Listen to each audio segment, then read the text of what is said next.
Bonjour à tous. Bonjour. Vous êtes là pour regarder Morgane nous présenter cette machine expresso broyeur. Oui, c'est une Smeg Bus Vapeur. C'est une machine à café grain compacte et très design qui vous propose 6 boissons de café et une buse vapeur pour faire une jolie mousse de lait.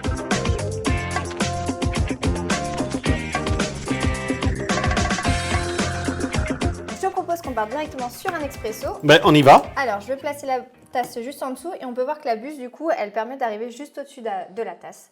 Non, mais c'est une machine qui est monobuse. Elle Ça est ne fait monobuse. qu'une seule café à la fois. Exactement. Mais par contre, on va voir qu'elle fait quand même le café très rapidement.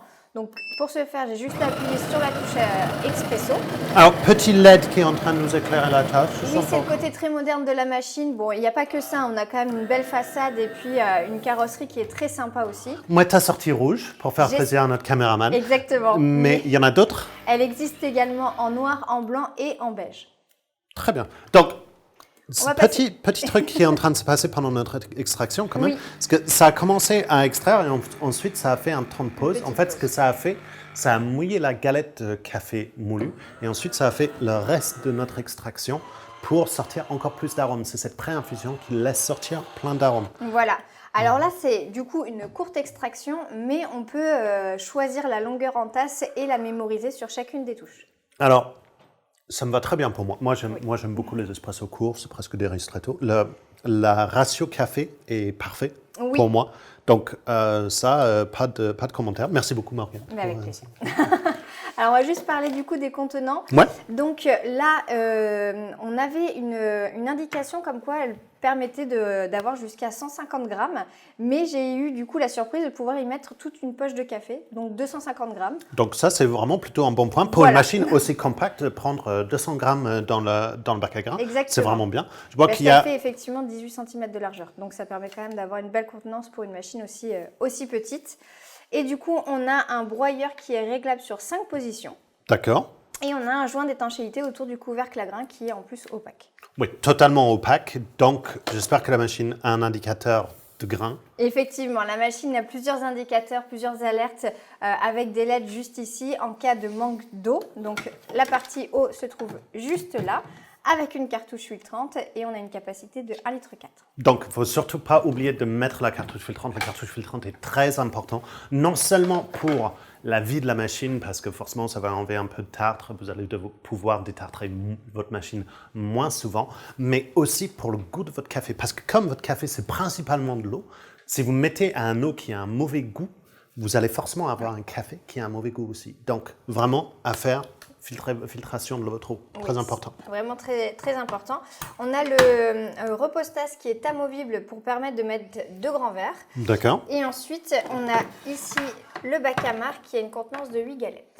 Alors, c'est petit, mais ça va avec la taille de la machine. Parce C'est que ça. forcément, une machine de cette taille, c'est prévu pour des couples où vous êtes que deux à boire du café, pour des petites cuisines. Donc, pour toutes ces choses-là, c'est parfaitement adapté. On ne va pas attendre à ce qu'une machine comme ça puisse prendre 15-20 Non, galettes. non, effectivement, ça va être vraiment adapté pour soit une petite consommation ou soit 2 personnes uniquement. Alors, du coup, on va parler un petit peu du menu. Ouais. On en a parlé un peu tout à l'heure, mais on va revenir dessus. On a du coup 4 boissons qui sont disponibles là. Donc, on va avoir soit expresso, longo, café français. Et là, du coup, ça permet d'avoir une distribution d'eau chaude. D'accord. Café français, c'est... Alors, ça va être un longo encore plus allongé.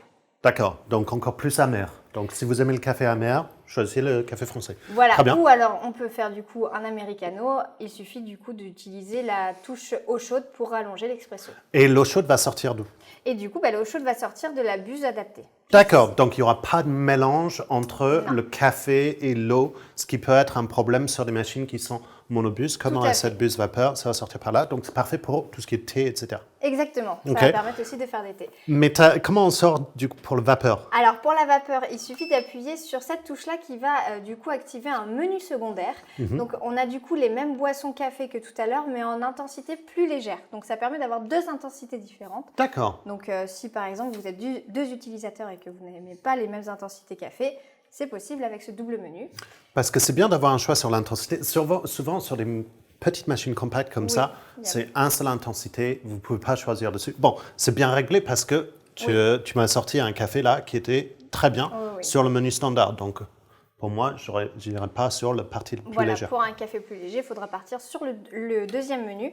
Et du coup, là, la buse eau chaude devient la buse vapeur. Donc, tu vas nous faire. Je vais lancer. Alors là, elle va se mettre en chauffe, donc ça clignote le temps de mise en chauffe. Et il va y avoir une petite alerte sonore quand la température sera adaptée pour pouvoir lancer la vapeur. Ah, voilà. Déjà, c'était rapide. Alors elle est quand même très rapide. Alors. Parce que forcément, c'est un thermobloc dans ce type de machine. Donc, c'est une masse de métal qui est en train d'être chauffée par un élément et l'eau passe à l'intérieur. Donc, ça peut se chauffer super vite. Oui. Et tu as plutôt une belle puissance vapeur. On a quand même une belle puissance. Alors, petite astuce pour avoir une belle mousse, au début, je vous conseille de placer juste le bout de la buse en surface. Et quand le lait tourbillonne suffisamment, vous pouvez l'enfoncer davantage pour du coup vraiment activer la mousse. Et l'autre astuce, c'est aussi d'utiliser un pichet en inox. Et l'avantage de ça, c'est non seulement parce que les pichets en inox ont la bonne forme pour créer ce tourbillon, mais aussi c'est que vous pouvez, avec la main, sentir la température de votre lait et comme ça, arrêter avant que le lait devienne trop chaud et donc imbuvable. Donc, très bon point, parce que là, elle est assez chaude. Ça s'entend aussi, si vous êtes habitué, ça s'entend un lait qui est à température. Et forcément, il ne faut pas oublier d'essuyer. D'essuyer la buse, mais elle s'enlève complètement pour pouvoir vraiment bien la nettoyer. Très important, parce qu'une buse à lait, si vous ne le flashez pas, si vous ne le nettoyez pas, le lait va remonter dans le système, ça va s'encroûter et ça va potentiellement boucher le système. Donc vraiment, tout ce qui est entretien du partie lait est très, très important. Et du coup, je vais lancer un expresso pour avoir vraiment un joli latte macchiato. Pendant ce temps-là, est-ce qu'on peut parler, pendant que l'espresso est en train de couler, est-ce qu'on peut parler entretien? Parce que je viens de dire entretien de la buse lait, qui est très important. Alors déjà, je vais vous montrer. Il suffit du coup juste de l'enlever comme ça. Vous pouvez la rincer à l'eau, c'est vraiment nécessaire comme tu viens de le dire. Et vous pouvez aussi faire sortir un petit peu d'eau chaude pour vraiment bien la nettoyer à l'intérieur. Ensuite, on va avoir aussi des pictos d'alerte quand il est nécessaire de faire quelque chose sur la machine. Donc par exemple, en cas de manque de grains, en cas de manque d'eau, ou quand il faut vider le bac à marre. Et ici aussi, on a une trappe qui permet d'accéder au groupe. Maintenant qu'il a fini son truc, je vais quand même vous montrer. Voilà. Donc, petite trappe qui s'ouvre et on voit déjà le LED qui s'est allumé. Exactement. Et on a un accès direct. Voilà, et du coup, il est nécessaire de le nettoyer une fois par semaine sous l'eau tiède. Ça permet d'enlever le marc de café et les graisses déposées par le café. Vous le laissez sécher et ensuite vous pouvez le replacer dans la machine. Et on a un super latte. Morgane a très bien travaillé sur le mousse lait. Non, mais c'est super. Hein. Oui, franchement, quand même, l'épaisseur est très sympa. Est-ce que tu peux me passer la cuillère parce que je vais comme montrer aux gens. Parce que forcément, quand on n'est pas habitué à faire du mousse de lait, d'arriver à quelque chose comme ça peut sembler difficile. Mais ces types de buses sur des expresso broyeurs sont des buses qu'on appelle des buses assistées. Oui. Ce qui veut dire que vous avez une mousse super onctueuse. Le défaut, c'est que vous n'avez pas une mousse qui est très légère pour pouvoir faire du latte art, mais ce n'est pas ce qu'on cherche sur une machine à café grain automatique comme ça. C'est de pouvoir avoir une mousse onctueuse pour des latte macchiato. Et là, par exemple, on a utilisé du coup un lait de vache. Alors, je vous conseille de prendre un lait de vache entier et frais pour réussir une belle mousse de lait. Mais j'ai aussi essayé avec du lait de soja et ça fonctionne très bien également. Alors, moi, mon truc, c'est lait d'amande. Parce que moi, je préfère que le lait de soja. Le lait d'amande, ça marche extrêmement bien aussi.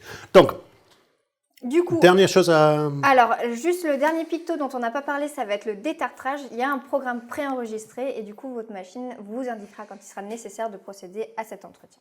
Donc, c'est très important, tout ce qui est détartrage de votre machine. Il faut utiliser le produit qui est adapté parce que par exemple, si vous utilisez du vinaigre blanc, ça peut détruire les tuyaux internes de la machine. Donc, c'est vraiment pas une bonne idée. Un bon détartrant, c'est à base acide citrique ou lactique. Donc, c'est petite attention là-dessus. Donc, pour finir sur cette Smeg Expresso Broyer avec buse vapeur, une superbe machine compacte, un résultat café qui est excellent, qu'on peut changer le réglage d'intensité sur 2 niveaux avec cette seconde menu que Morgane a montré. Un buse vapeur qui est super utile pour allonger vos cafés pour un americano, mais aussi pour un mousse de lait qui est vraiment top, sans beaucoup d'efforts. Une machine compacte parfaite pour des petits appartements pour si vous êtes 2 à boire du café dans votre maison. Donc, si cette machine vous intéresse, vous pouvez la retrouver chez nous ici. pour vous abonner à notre chaîne et voir toutes les vidéos dès que ça sort, c'est là-haut. Si vous souhaitez voir plus de tests sur les machines à café grain, c'est juste là. Et si cette vidéo vous a aidé à choisir votre Expresso Broya, n'hésitez pas à laisser un like. Et jusque-là, on va vous dire bon café. À bientôt.